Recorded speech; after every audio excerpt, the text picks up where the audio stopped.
To load the Beaulieu R16 with film, first remove the side cover. Then remove the take-up spool,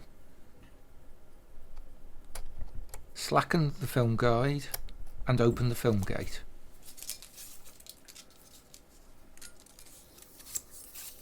Unwind a length of film from the new spool before putting that in the upper position. Thread the film round the upper sprocket, making sure it engages, and then form the upper loop based on the markings on the back plate. Put the film into the gate and close this before making sure it engages on the pull down claw.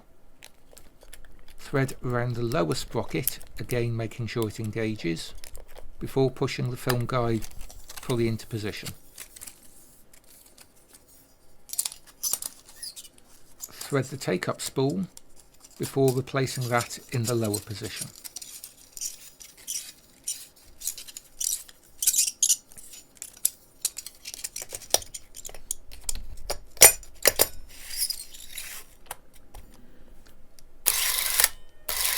Run the film for a short time to make sure it feeds properly.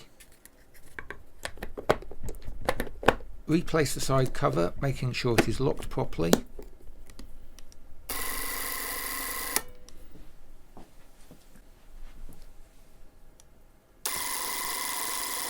Then run the camera until the footage counter registers 0.